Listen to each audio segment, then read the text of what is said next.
Forgiveness. She never got the apology. Eleanor Caldwell had rehearsed her sister's apology in her head for 41 years. It always sounded the same. Patricia would cry first. She would say she had been wrong. She would admit the lake house was never hers alone. She would confess that jealousy had driven her. And Eleanor would forgive her, slowly, graciously, like the bigger person she had trained herself to become. But the apology never came.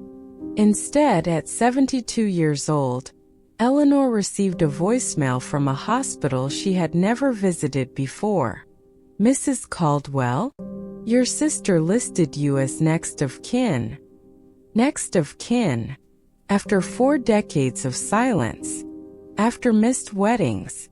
After their mother's funeral where they stood on opposite sides of the room like strangers forced to share blood. After all of it, now she was next of kin. And the thing that frightened Eleanor most wasn't the idea of death. It was the possibility that she might have been wrong all along. 41 years earlier, Eleanor had been the quiet daughter, the responsible one. The one who remembered birthdays and thank you notes in the exact way their father liked his coffee. Patricia had been the spark. Brilliant. Charismatic. Loud enough to command attention in any room. Their father loved them both. But not in the same way. Eleanor received pride. Patricia received admiration. And those are not equal currencies in a child's heart. The lake house had been their sanctuary. 2 girls racing barefoot down a splintered dock. Patricia always diving first. Eleanor always following. The house smelled of pine and sunscreen and grilled corn. It belonged to memory, not to ownership. That was what Eleanor believed. Until the will was read. Their father's heart attack had come without warning. No goodbye speech. No final hug.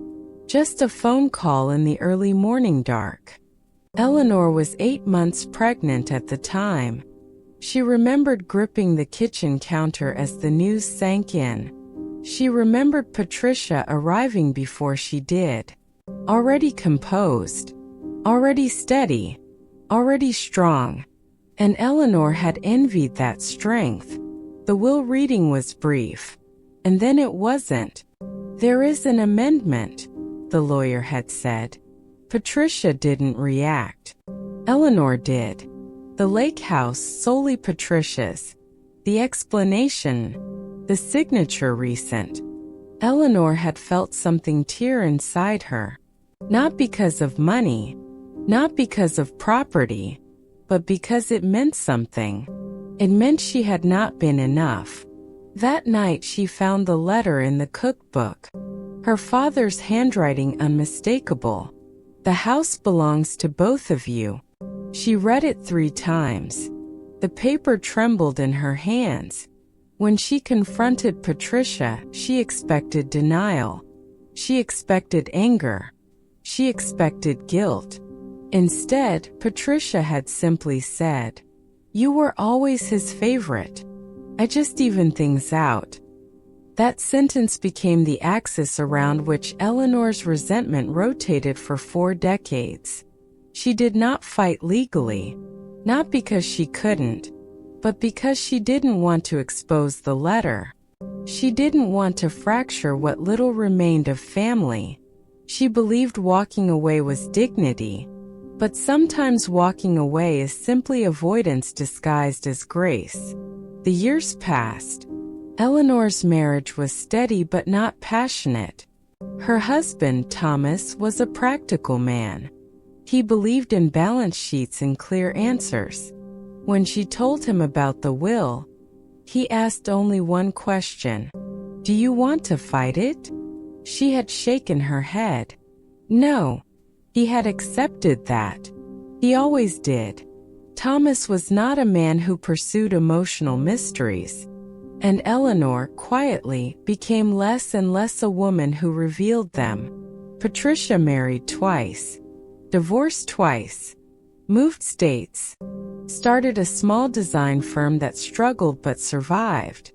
They saw each other only once in those decades, at their mother's funeral. Patricia had looked tired. Eleanor had looked rigid. Neither approached the other.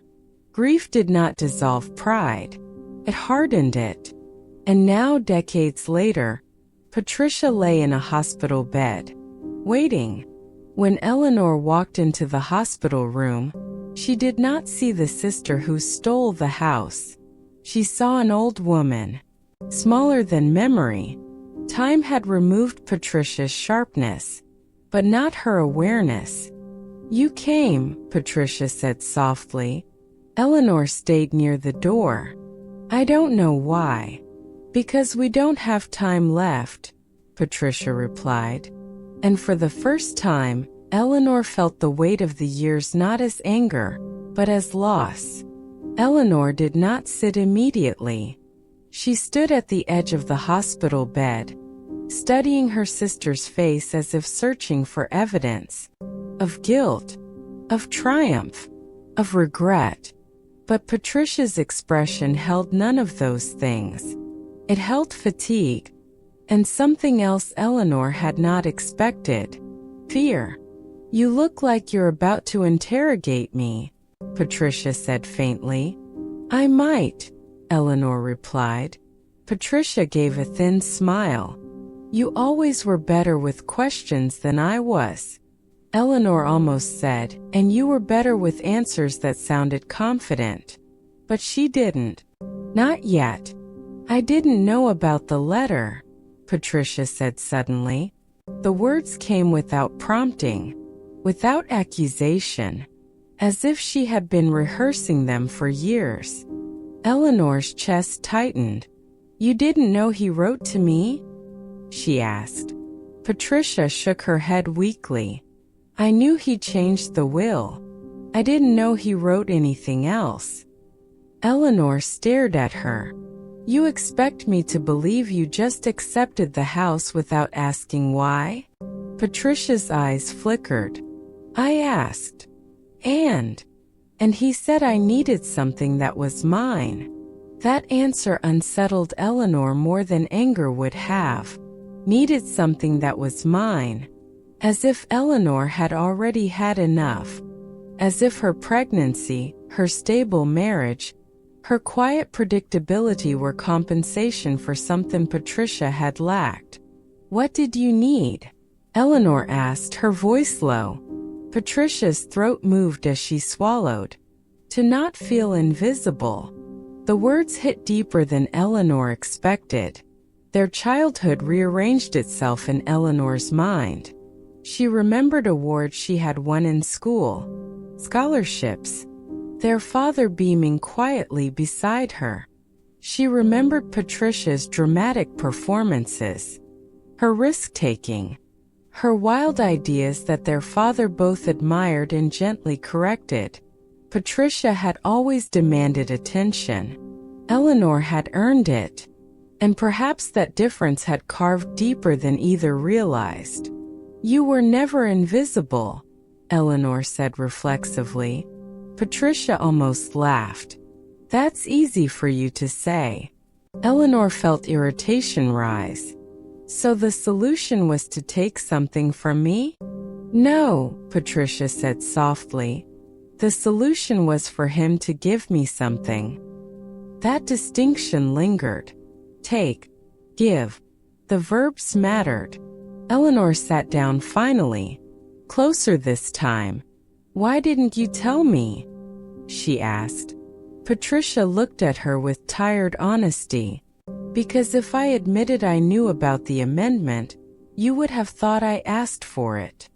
"And didn't you?" Eleanor pressed. Patricia held her gaze. "Yes." The room stilled. "But I didn't ask him to remove your name," she continued. "I asked him to stop treating us like a comparison." Eleanor's breath caught. Comparison. That word felt more accurate than theft. "Dad always spoke about you like you were steady," Patricia said quietly. Like you were safe. And that's bad? Eleanor asked. It made me feel like I was the risk.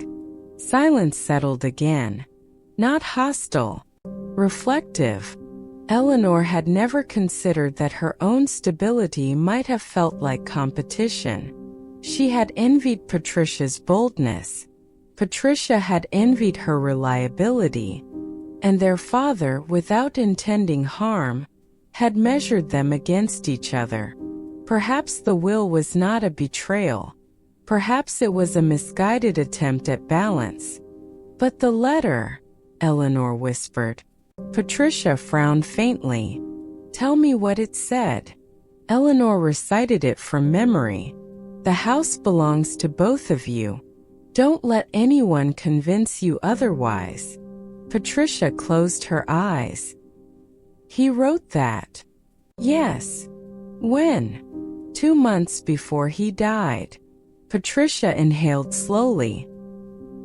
He met with the lawyer 3 weeks before he died. The timeline collided in Eleanor's mind. 2 months. 3 weeks. Something didn't align. You think he changed his mind? Eleanor asked. Patricia's eyes opened again. I think he was trying to protect both of us. From what? Patricia hesitated. From each other. The answer landed quietly, but heavily. Their father had always avoided conflict. He smoothed arguments. He softened sharp edges. Maybe the amendment was not about favoritism. Maybe it was about preventing a fight he feared was already brewing. Maybe the letter was reassurance, and the will was prevention, and neither daughter had understood the whole picture.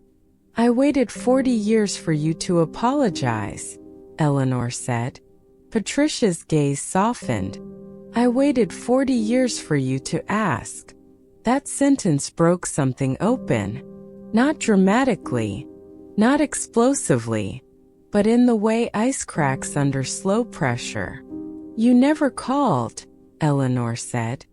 Neither did you, Patricia replied gently. And I was pregnant. And grieving.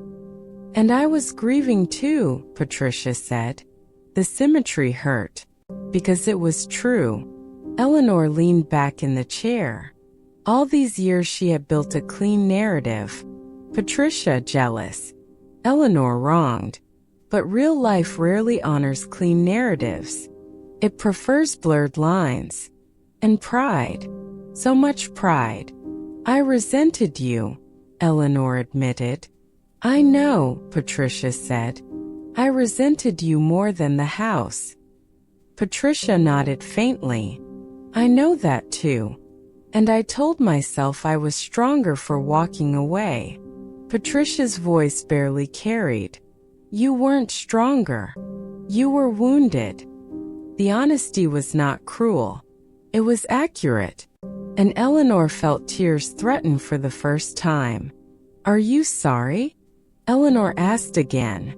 Yes, Patricia said immediately. For what? For not fighting harder for us. The phrasing mattered. Not for the house. For us. Eleanor realized something slowly. She had believed forgiveness required admission of theft. But maybe what it required was acknowledgement of loss. And Patricia was offering that. Not defense. Not justification. Loss. The nurse stepped in briefly, adjusted a line, then left. The interruption reminded Eleanor of time, of its cruelty, of its refusal to rewind.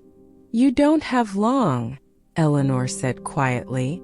Patricia shook her head faintly. No. And you're not afraid? Patricia smiled faintly. I'm afraid of dying misunderstood. That sentence settled into Eleanor's bones. Because perhaps she had been living misunderstood too. I'm afraid of dying misunderstood. Patricia's voice was barely more than breath. but it carried more weight than any apology Eleanor had imagined over 41 years. Misunderstood. Eleanor had never framed it that way. She had framed it as betrayal, as injustice, as theft. But misunderstood? That word shifted the entire axis of her anger. For decades, Eleanor had told the story the same way. At dinner parties when the subject of inheritance came up, in quiet confessions to Thomas on nights when sleep wouldn't come, even to herself in that silent courtroom of memory. Patricia took the house. I walked away.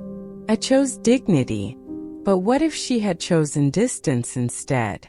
And what if distance had cost more than the lake house ever did? Why didn't you sell it immediately? Eleanor asked suddenly. Patricia's lips curved faintly. Because I didn't want it for the money. Then why keep it? Patricia's eyes moved toward the window. I thought if I kept it, I'd finally feel chosen. The simplicity of that answer disarmed Eleanor completely. Chosen. The house had never been about wood and nails. It had been about validation. And Eleanor realized something almost painful in its clarity. She had always felt chosen, and had never noticed. I didn't know you felt that way, Eleanor said quietly. Patricia let out a fragile breath. You never asked. And again that symmetry. It wasn't accusation. It was fact. Eleanor's mind drifted backward through decades of small moments she had ignored. Patricia skipping Thanksgiving one year because she had plans. Patricia leaving early at their mother's birthday dinner. Patricia laughing too loudly at jokes that weren't funny. All the performances. All the armor. Eleanor had interpreted it as arrogance. Maybe it had been insecurity. You could have told me, Eleanor whispered. Patricia's eyes met hers. So could you.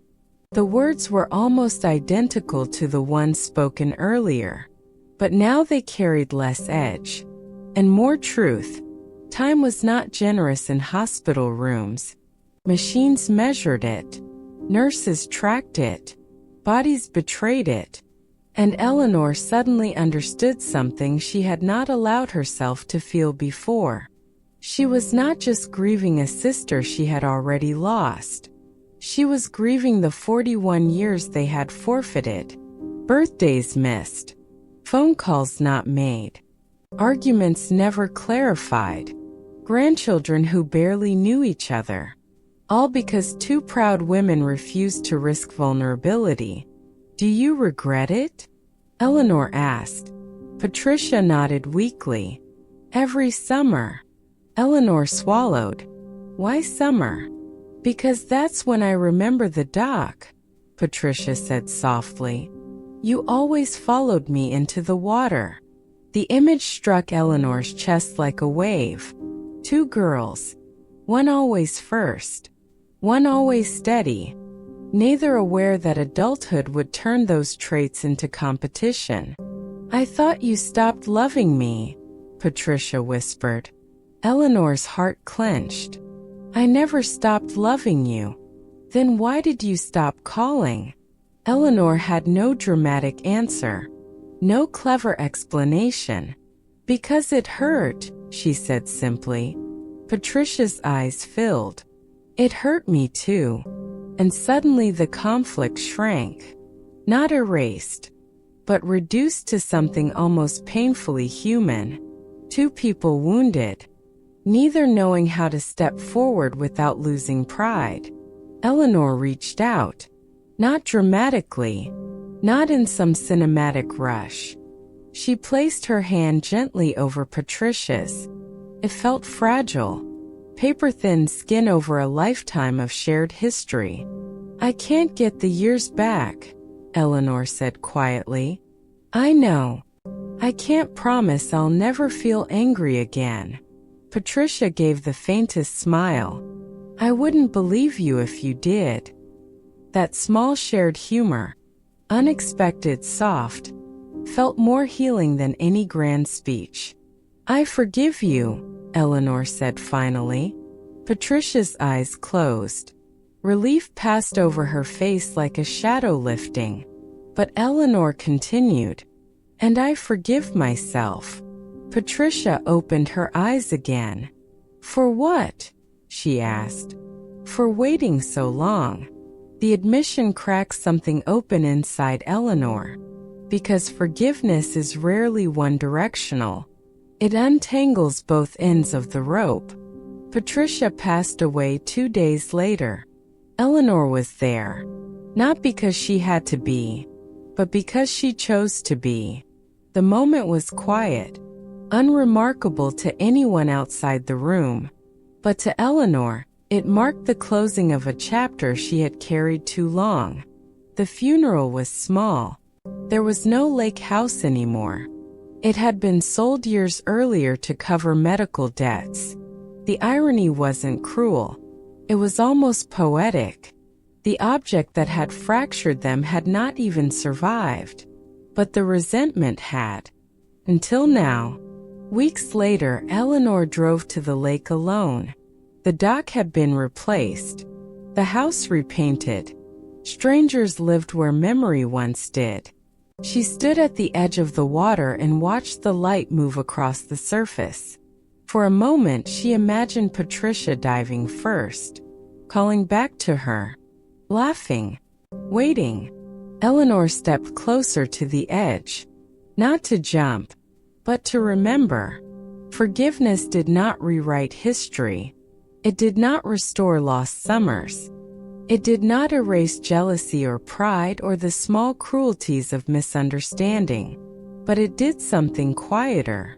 It released Eleanor from carrying the weight of being wronged, because being wronged had become part of her identity. And she was tired. As the wind moved gently across the lake, Eleanor understood something she wished she had understood decades earlier. People rarely apologize the way we rehearse in our minds. They rarely confess in clean, satisfying speeches. Sometimes they simply admit they were afraid. And sometimes that has to be enough. On her way back to the car, Eleanor paused once more. She looked at the water. And for the first time in 41 years, she did not feel anger. Only gratitude that she had not let pride outlive love. Forgiveness, she realized, is not about the person who hurt you. It is about refusing to let the hurt become your final story. And at 72, that was more valuable than any house,